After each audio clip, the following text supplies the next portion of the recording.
Welcome,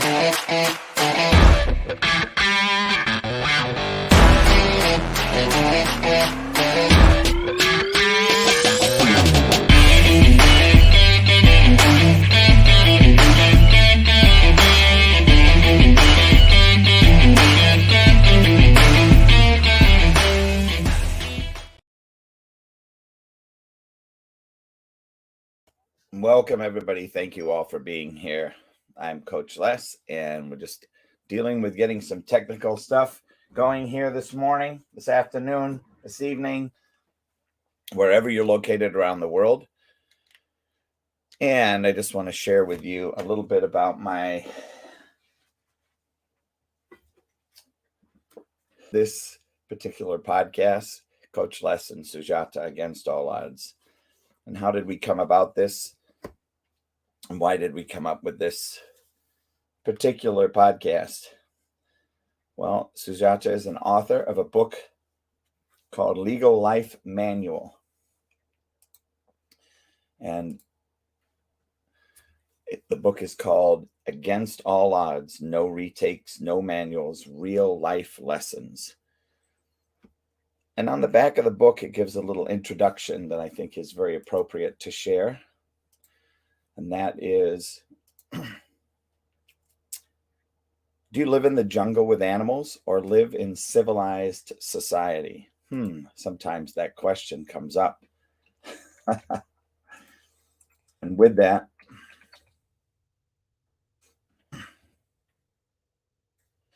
if you live in civilized society, this book is for you.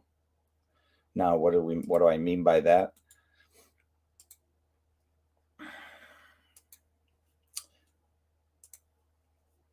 Are you a victim or a survivor?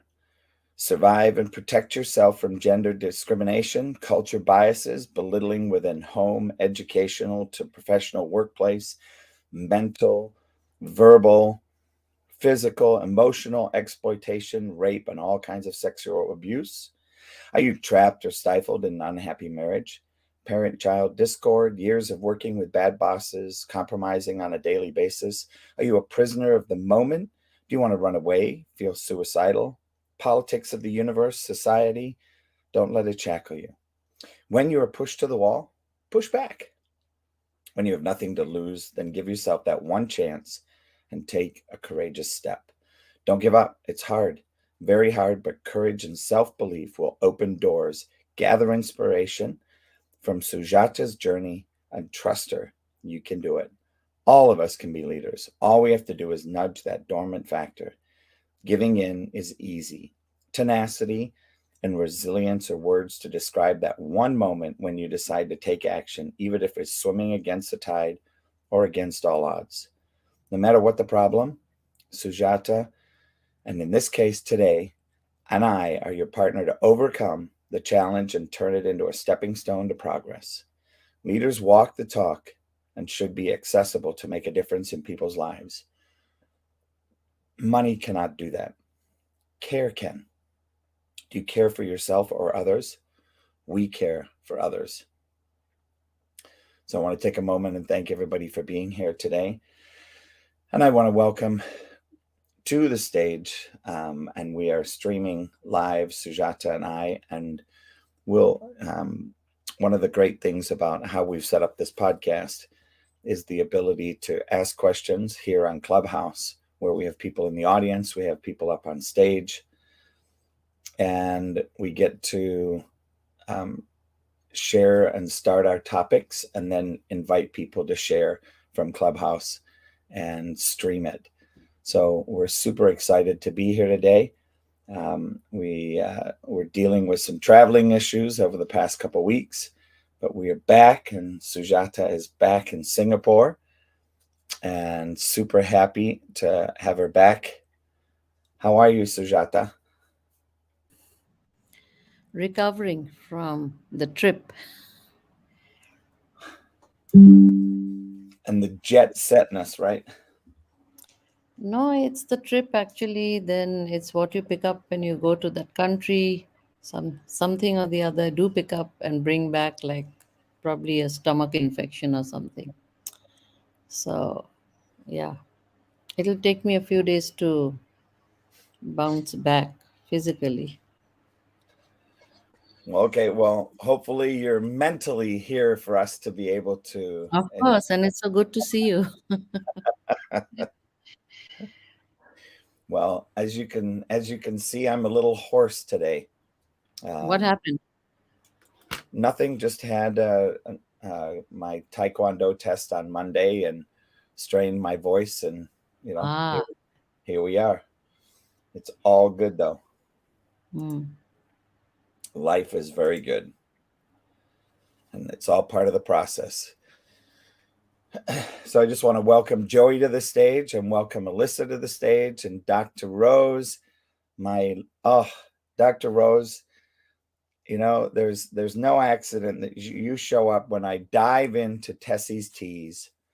I think I'm gonna have to get a photo now and hold it up. I don't have any packets in front of me, but um, I could tell you on I have been Tessie teaing and honeying my the last 24 hours. So thank you for the great product that you do, and for those of you in the audience and those of you listening. Dr. Rose is the founder of Tessie's Teas. They're tea crystals that are absolutely phenomenal, and have ginger in them. She has one with mint and one with just plain ginger, and then I think there's one with plum as well. And dates. Dang it! And so we're super happy to have you on stage, and hopefully you'll enjoy. We're here for the next, let's see, 49 minutes. And so we do this for an hour on Wednesdays, Thursdays, and then a little bit longer sometimes on Friday night. So thank you all for joining us. And we manage a whole bunch of fun conversations because Sujata and I have chosen to look at the world and some of the world topics and take them head on and see. And so today's topics, which Sujata does not know about yet, but that's okay. She does it to me and I get to do it to her, but I think we think alike, so it'll be kind of fun. What we want to look at and what we want to talk about today is how do we look at all of the business owners around the world and how do they care for their employees? What is the new state of affairs in the world of business owner, and what are they doing to maintain employees, sticking with them, attracting them, and honoring who they are so they don't go job hopping? So what do you think of that topic, Sujata? Good one. I'd like to ask a question. Do they actually care for their employees? Well, you stole my number one question.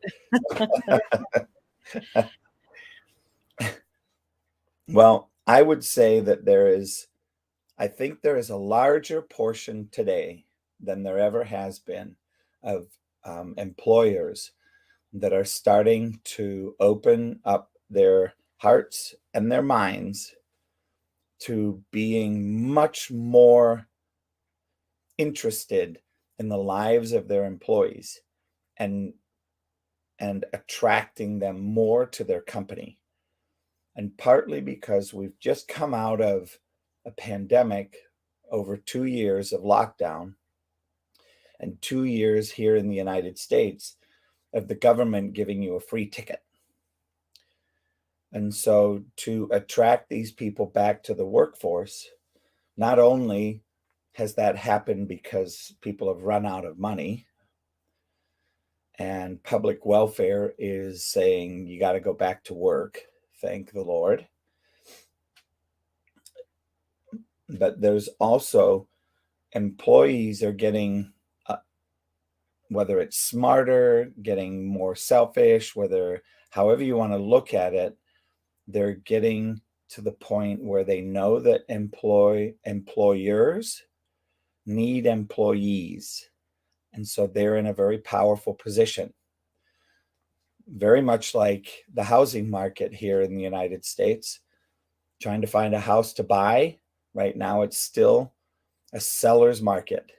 The sellers, have the upper edge because there are not enough houses to go around. And at least here in Minnesota, and I know a lot of other places in the United States, that is the case. And so that's my initial answer, Sujata. How about for you? What do you think? I think what you say could be one side of the spectrum. I do know, however, that at least in pandemic, a lot of people were laid off worldwide, and they had a hard time. Uh, Things are not always reported that what happened to people who were laid off, how many suicides happened in different countries, and some countries do not give money at all to, uh, tide you over in such pandemic times. Maybe in America it happens, but not in all countries. And what do you do then? And there was, I mean, it's it's always not out in the open. What happened to all those people who lost their livelihoods? We're talking of corporates and we're talking of this thing. What happens to even people who are in third world countries who barely make a living? And when they have lost their basic ways of livelihood, which is bare minimum, governments have not supported them. Nobody has given them anything. So, yeah, it's a big question mark.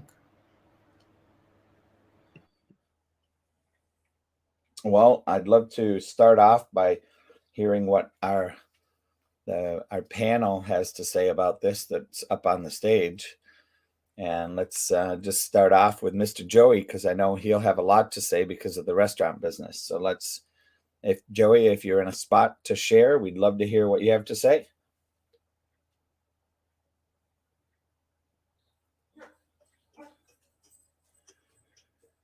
Joey, are you there?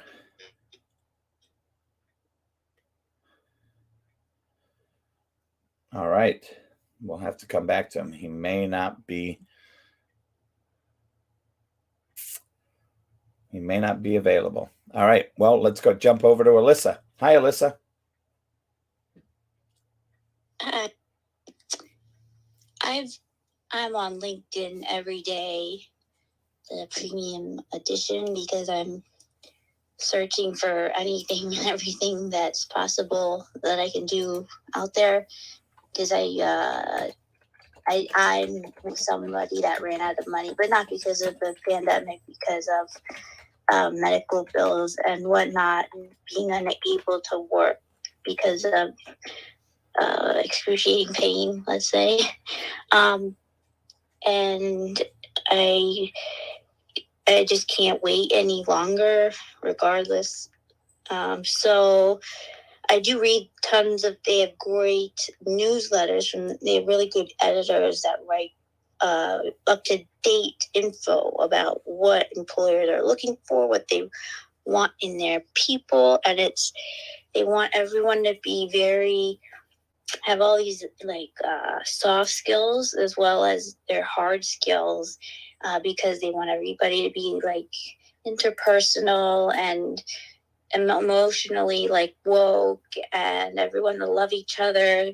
That kind of thing is really big. And some of them, they gave an example. They didn't say the company, they may have or not, but they're sending the new hires on vacations for 2 weeks, fully paid before the job starts.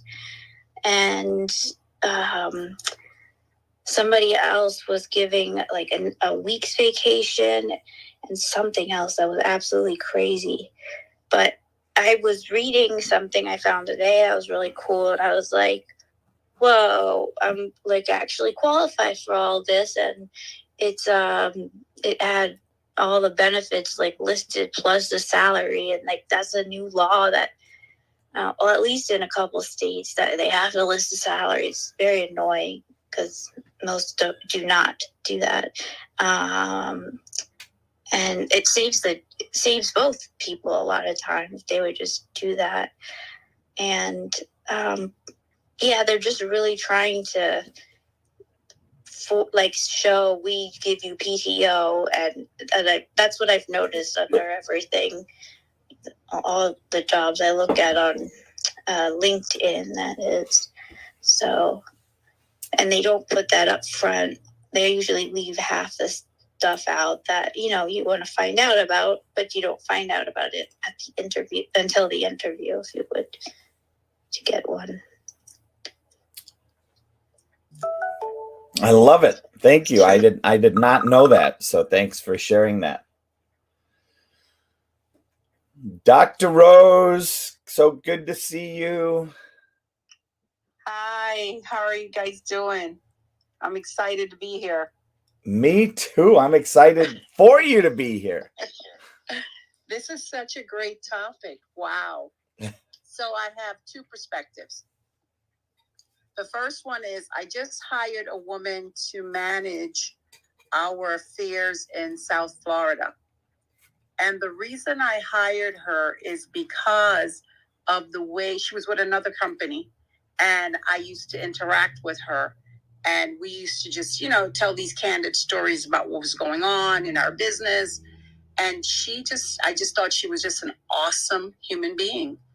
She explained to me how she handled a woman that she managed that she found stealing.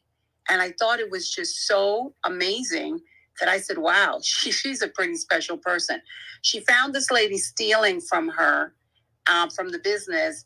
And instead of firing her, she counseled her. Nice. And she said to her that we're all trying to make it. We're all brothers and sisters. And if you have a problem or if you have a need, come and talk to me about it. And if I can help you, I'm always going to put in, she said, 100% of her effort to try to help. So you don't have to steal from me. Just be honest, be upfront with me. And whatever the problem is, I'm willing to work it out together. So her approach was just so awesome that I absolutely loved it. And now she's expecting, so she left her other position and she was available. And I talked to her about working with me and really kind of covering South Florida for us. And she said she loved our product. She tried our teas. She loves them, and she took the position. And I just love her approach to life. She is Christ-centered woman of God, and she's just an awesome person. So I wanted to really kind of highlight her today in terms of management styles with people coming to the workplace. The other perspective is we have adopted a belief that, people who are traveling for work, because gas prices has gone through the roof, it becomes an additional burden on them. And it takes away from what they could bring into their household to feed their family. So now if someone works for us and travel over a certain amount of miles, we take care of their mileage. We take care of their gas. Now we've added like a gas expense. And not because we're, wealthy and we can afford it. No, it's because it's something that has to be done. Something we need to stretch. Everyone needs to stretch to make it work for everyone. And we want the people that work with us, work for us, work with us, to understand that we care about them. They're not just a number, they're a human being, and that we're in it together, that we are truly a team and we care about each other. The last perspective that I wanted to share is employers found out that really care about their employees. They found out that the same or sometimes even more work can be accomplished from home. So why, now that pandemic is kind of resolving itself, why have these people come back into the office? If you let the employees stay at home and work from home, they don't have to pay gas, so they don't have that gas expense. They don't have to stress of driving to work with all these vehicles and the potential for getting into an accident. They say that most heart attacks in the United States happen between, I believe they said, 8 and 10 in the morning, where people are stressing to go to work. So we want to be health conscious. We want to be mindful of that as well. And the employers, in terms of brick and mortar, they can cut down on their expenses on that end in terms of having to provide all this office space for the employees to come in. So that's kind of my take on it. I feel that we all have to support each other. And if you treat people like family, they'll honor your business and their output will be amazing for you. So that's my take. Thank you. Awesome. I have something to add to that. Yeah, go ahead, Alyssa. I had heard this before and I thought, wow. And this job that I found today, it also said, we will provide you with the appropriate office furniture and any accessories and equipment and monthly internet for you. And I was like, wow, that would be amazing. Just because I never had to work at home, but that would be awesome for, I don't know.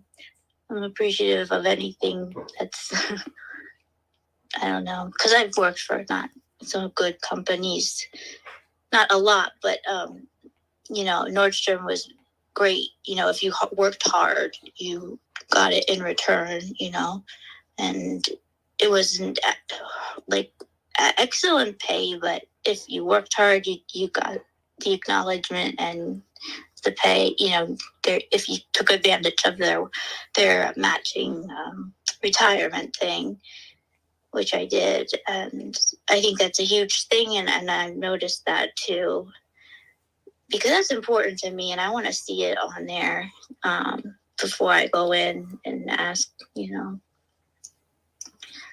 So that was all. Thanks. Oh, you're welcome. Thank you for sharing that. All right, Jeanette, are you in a space to be able to share or? Yes, Coach, I am in a space that I can share. If you can lead me into what the question is, that would be great. I love to be on topic. You're welcome. I can. I'm getting smart at this game now. I have a Word document. I'm standing up at my desk and I have the question ready to roll. Oh boy, here we go. Even a blind squirrel finds a nut eventually. I love it. The question is, how do we look at all of the business owners around the world and how do they care for their employees? Wow. Well, I will tell you that right now it's becoming quite interesting because the workforce is changing. There's a shift going on in businesses, even in how companies do business. I have someone that owns a company and they have trouble finding good help. I'm in South Florida. I'm right down here with Dr. Rose. So a couple of business owners, they are struggling to find good staff, good employees that are actually have experience in the work field because they're not getting enough applicants for people that have the experience for some reason. You have what happened with the pandemic is things changed. You have a lot of professions where they were innovative. They quickly changed how they did things, how they managed their employees, how they held them accountable. Some were like really good at interacting with their staff when they sent them home. They had team meetings. They had almost like Zoom pep rallies, right? And the employees were excited and they were productive. And you had some where they just decided to avoid their employees. I worked in a place where they just avoided you. And you would call them and they would tell you, wait till we call you.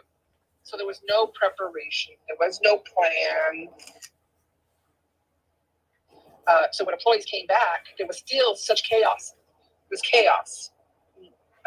Things changed. There was no communication from the managers. And so what had happened is, in that case, when you have that kind of chaos, you have people in leadership roles that don't know how to lead. They don't know how to disseminate information. They don't know how to share. They don't know how to collaborate. And that makes it difficult to have a good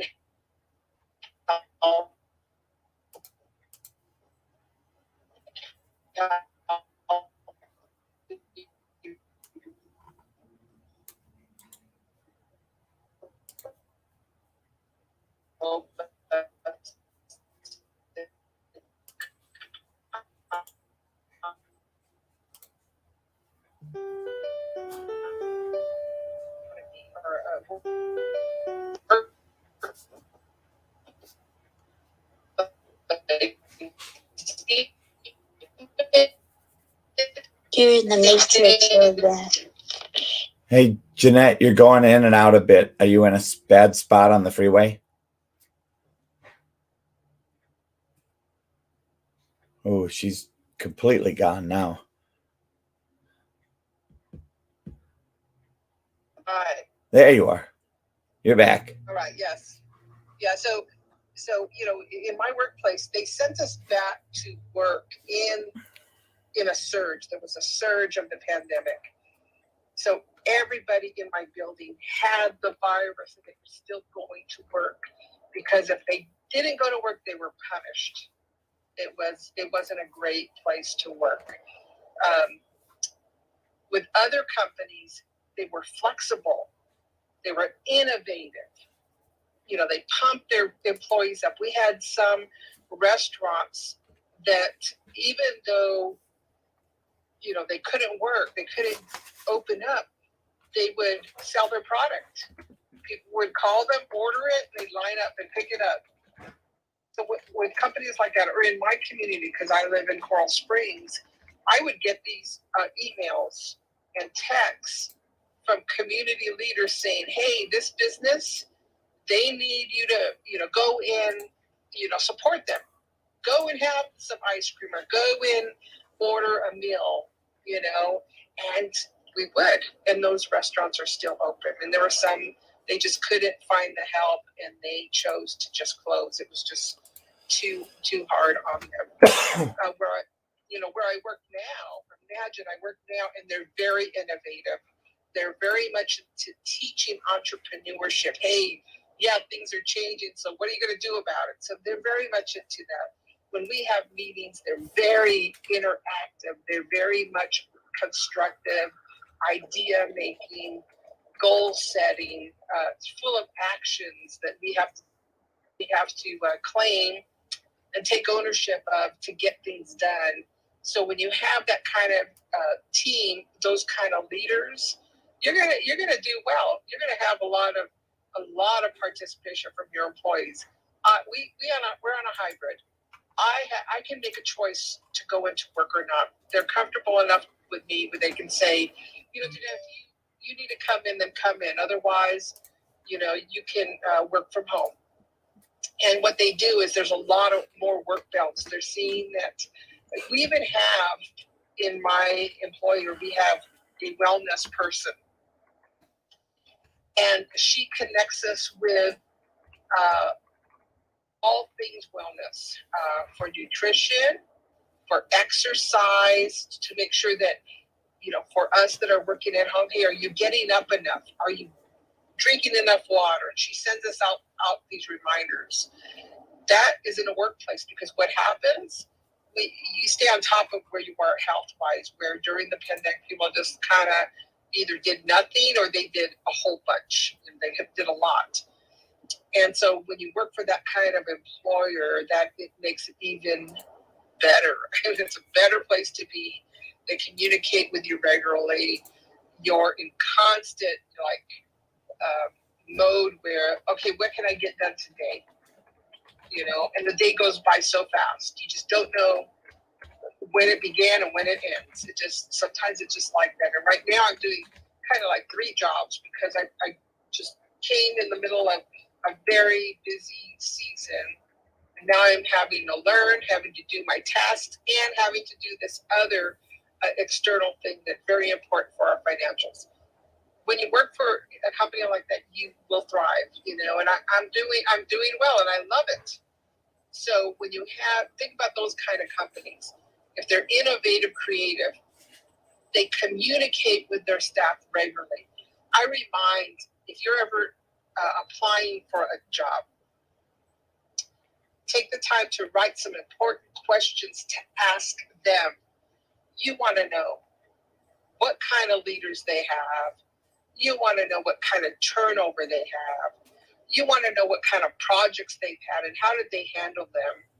You want to know all these questions that will impact you, and it kind of gives you an idea of what the culture is for that company that you're applying to. Not every company has leaders in place, and not every company that has bad leaders in place have consequences for those leaders. You know, and so you want to be mindful of that. You want to ask them questions.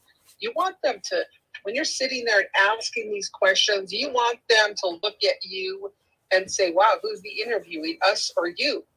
You want to turn it around and make sure that you are asking the questions to make sure you are the right fit for the job.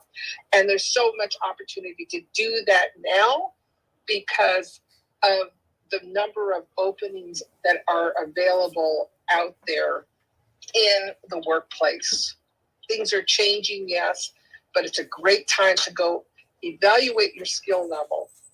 If you're at a job right now and you know you're going to leave, find some skills that you know will help you to level yourself for the next job, and do whatever you need to do to get that knowledge. And also start looking at the type of industries that are going to have stability for you. I always look at 4. I always look at import-export, because things have to get moving again. You look at the medical field, hey, the medical field is thriving right now, and they need a lot of people. You look at government, they always need people. And also you look at higher ed. You know, if you're going to look at education, look at a place that is very stable. I'm in a place that's thriving while other higher ed campuses are struggling. You know, it depends on how you manage it. So I look at those 4 industries. Look at other industries that you know you're good at. If you're into IT or that type of field, data analysis, you're going to look for companies that are in finance, but you're going to look for stable companies because those are very fast-paced and they can wear you down if you have the wrong leadership. And I'm going to open it up because there's so much more to cover, and I know I haven't covered, so thank you for letting me share. I thought of the other thing that this company, really cool company that gives you 2 weeks ahead of time, will always every 15 minutes come and bring you some kind of coffee drink or ask what you want. Some like server. I thought that was a little too much. But wow. To what Jeanette said, go, like I can't afford to go and buy some kind of class, but I find Google's the last one, has free courses. Like just Google. I don't know how I stumbled upon it, but they were free. I was like, nah. I was like really like about to like try to start one. And I didn't start it, but it was free. It was really free. And they're like skills that people want. And they're those computer software crap. I'm sorry, not crap, but things I have no interest in, but they might be on the skill list and might be the only one that I don't have. And then, you know, I'm like, oh, then no, I can go online and just learn it, because when I was really hunting a while back, I was doing that, and I was learning, you know, all these terms, and then I would go and figure out what was what and how the difference was between each one of them. And you can do that online. There's so much available freely. So yeah, you're right. And there is. And if you have LinkedIn Premium, there's lynda.com that has free courses on there that you can take. And they have the videos. You can download the material. Also, you'd be surprised. There's another website. It's called Khan Academy. You can actually do like an LSAT prep test on that website. So if you're looking to go to law school, there's so much other like coding, programming. They have material on that website, and it is free. And I always give that website to families that homeschool, because when it's like they just heard it for the first time. But they have a lot of stuff that's great for kids in school. But even if you're in college, there's some key places that have free courses or inexpensive courses. But don't always look on LinkedIn Premium if you have that account. Yeah, I just like to keep realizing, oh, I can learn this here too. They're not always good teachers though on there. Sometimes the courses are excellent, but they're doing a lot of soft courses. Like I said, those soft skills that I like really I still am into like reading leadership books that are from people I really admire, because I just want to be like them. That's how much they inspire me, and I want to have it down to know what to do in every situation. If I had come into a leadership role, a big role again, and what was I going to say about that? Oh, that's the thing that really irks me in healthcare. So they'll put anybody anywhere they can get that has qualification with in nursing, like the nursing administrator or supervisor. She has the MBA. Okay, yeah, she can be that. And not many people do that. So they're in need of that. They're in need of nurses really bad, and doctors too, of course. But they don't tell the truth in the interview, which really bugs me. And I do the whole interviewing them back. Like, I always ask, what is the, what would help your team get better? What skill are they lacking in the most? I don't know. I forget how I frame it, but like, what's their weakness, basically? I don't just come out and say that. What could be better? Actually, maybe that's it. And it's definitely not working together, because you are taking care of dying patients on some levels, and like, you can't always do it alone. If somebody else in your patient group, like you get 5 patients and you're only legally supposed to have 4, and you're told that in the interview you'll only ever have 4, you have to help each other out, or stuff happens, and they have to really just, I don't know, come straight forward and I don't know, give us more reason to work there, because I would love to go and do these jobs that say, oh yeah, you won't have to move anybody. But no, as a supervisor, a good one, you're supposed to help out anywhere, and like, I'm just somebody that'll help anybody, even if it's gonna like hurt me, and I can't take that chance. So it's really hard to get through to someone what is all entailed in an interview, or in a job, excuse me. Because once you're there, you don't want to just quit. I mean, it's not cool. And so it takes a lot of honesty and communication back and forth, I think, through the interviewer and the interviewee to make a good hire. So that's my spiel. Thank you so much. And with that, I'm going to take the mic to Wade. How you doing, Wade?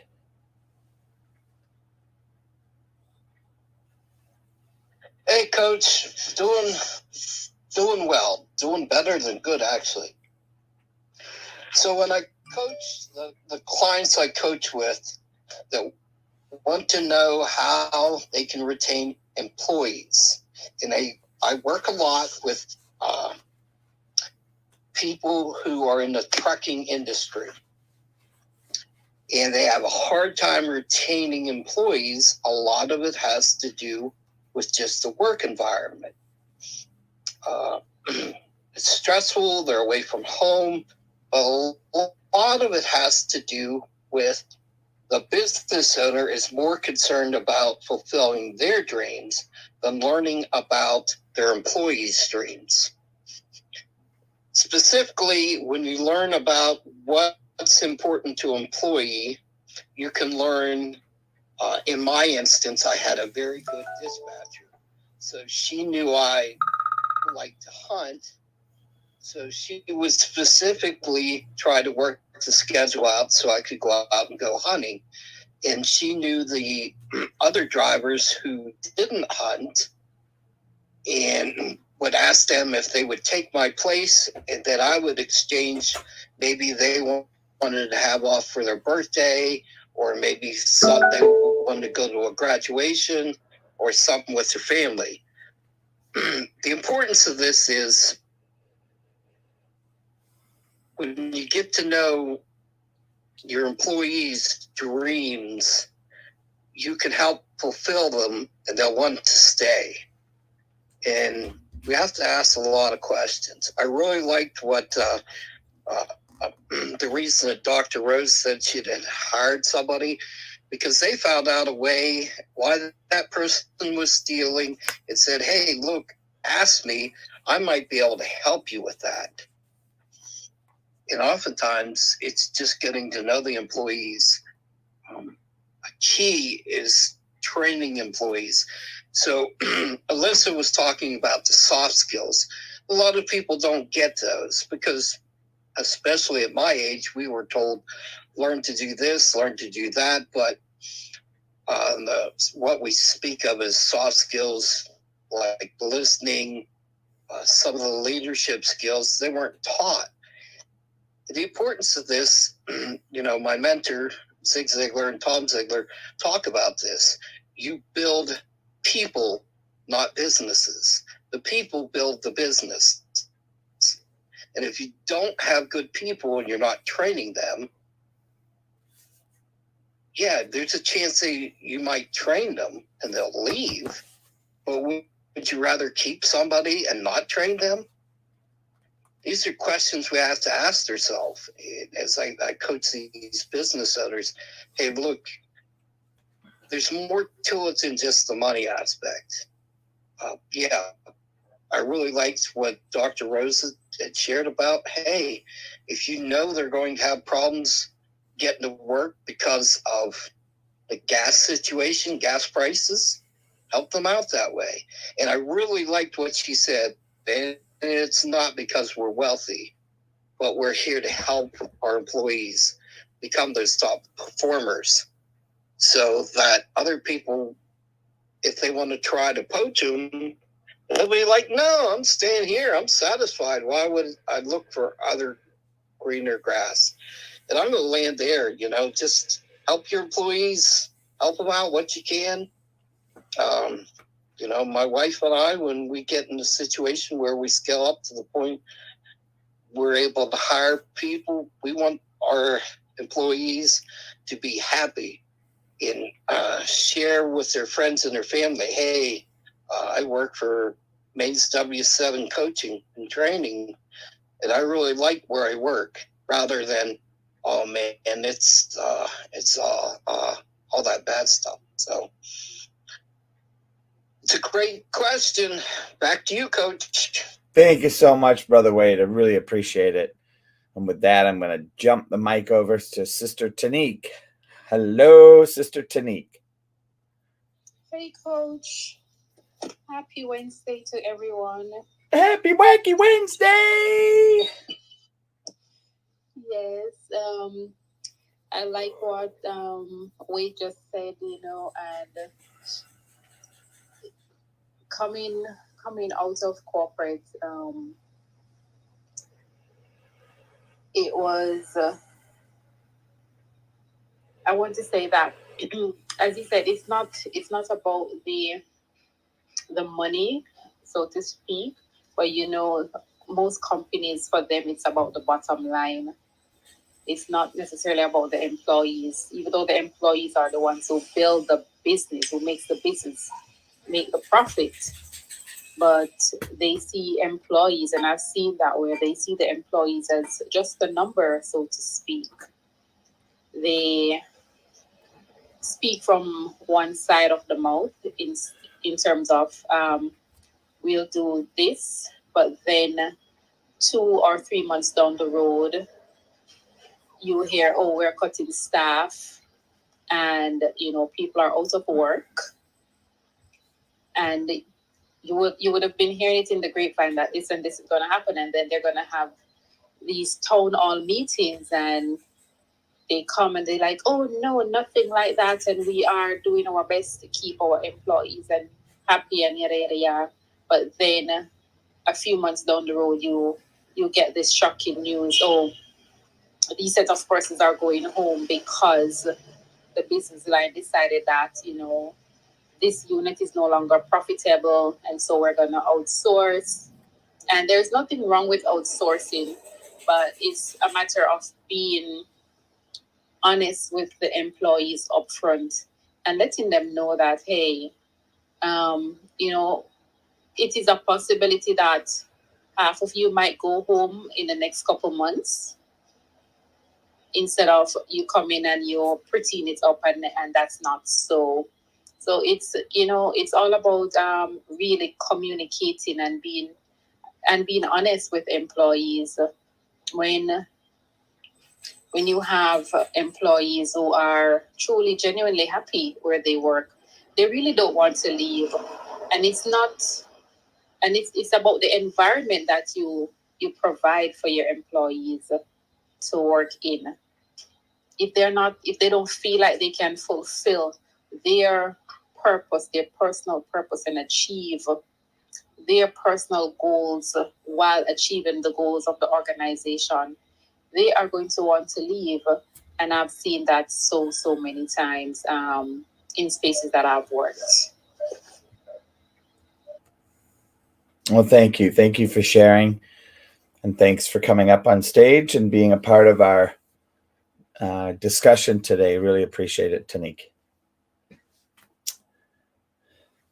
And with that, I pass the mic over to Sister Selena.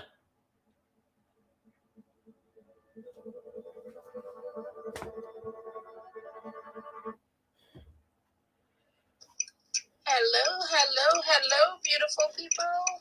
Hello, Jeanette. So thank you much. I hope that my reception is good, because I'm actually just pulling up, and I know it goes a little wonky. Would you like me to repeat the question? Yeah, let me pass, and then I'll pick it back up. Thank you. Okay. All right. Well, I'm going to hand the mic back to Sujata and see what she would like to share with us up to this point.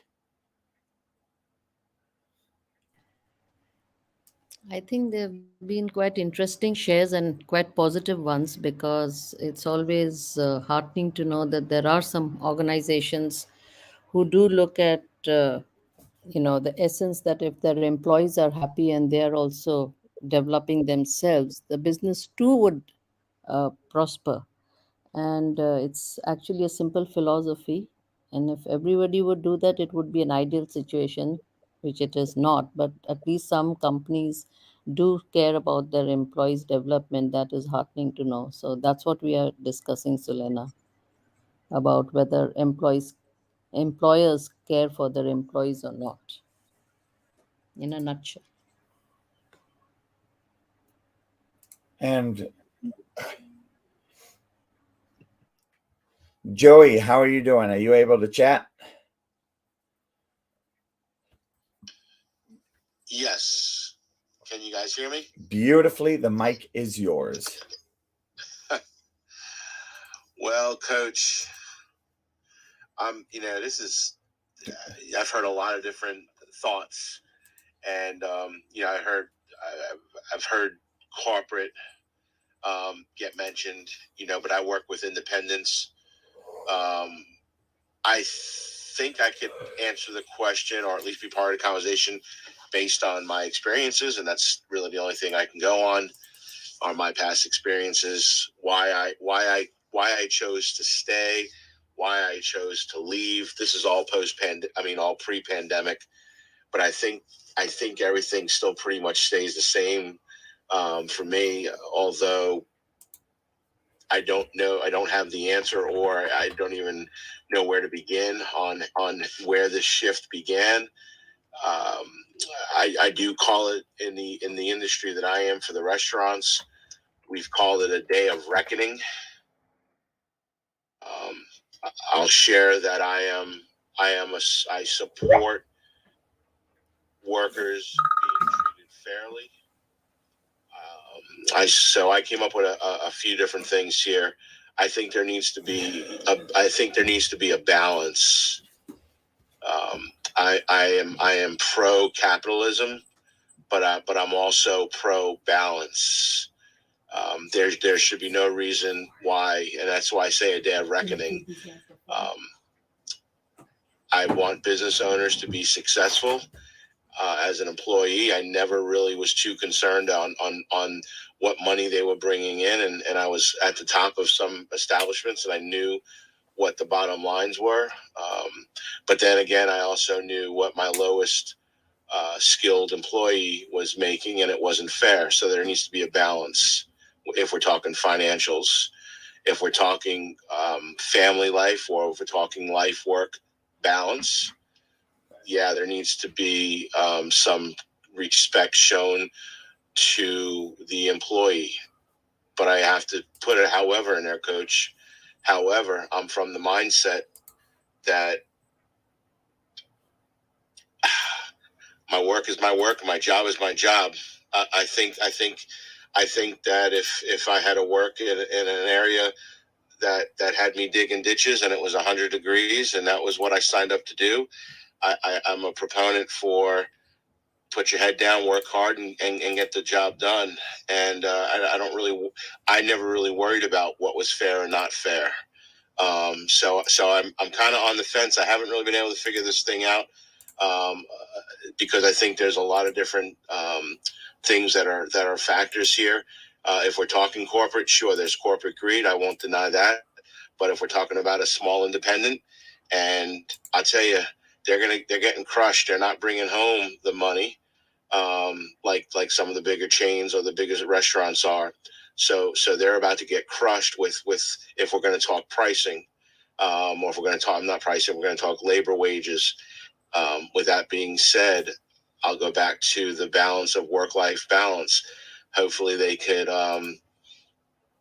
meet the needs of their employees. Alyssa mentioned coffee. I would never expect someone to bring me coffee, and that's a rare, I'm sure, a rare rarity out there in the industry. If anyone expects to get coffee brought to them, I really don't know what to say. But yeah, I mean, just a good life-work balance. Reasons why I left work or employment in the past. So the things that matter for me, I want my work to be authentic. I want my bosses to have integrity. I want my bosses to not buckle at the knee under pressure. I want my boss to be leaders. I've taken jobs before where the pay wasn't that great, but I worked with solid people. I want there to be I want to know that I'm learning. I don't want to work in an environment where it's stagnant. There's no growth. The boss has no spine, no backbone. I want to work with people that are men and women of their word. So for me, that's where I stand.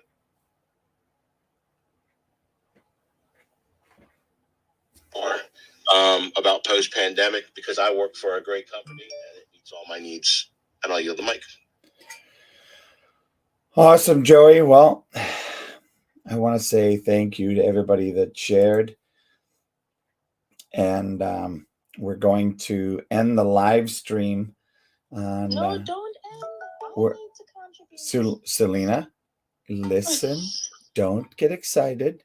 We're going to end the live stream on Facebook, LinkedIn, YouTube, and Twitter, and we're going to allow this conversation to continue on Clubhouse. So hold on. Awesome. Thank you. All right. So Sujata, I'm going to hand you the mic on Clubhouse. I'm going to mute up and I'm going to complete over on StreamYard. So the mic is coming to you on Clubhouse, and I'm going to boot you out of StreamYard.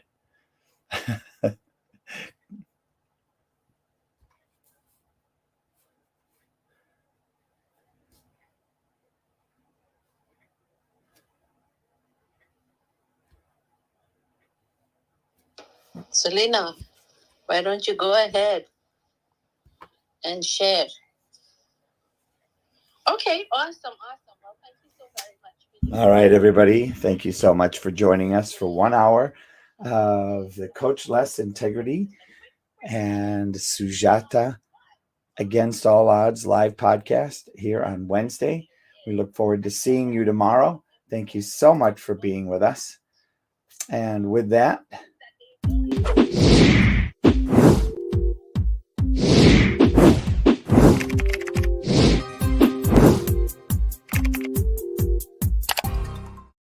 Coaching with Les has doubled my practice.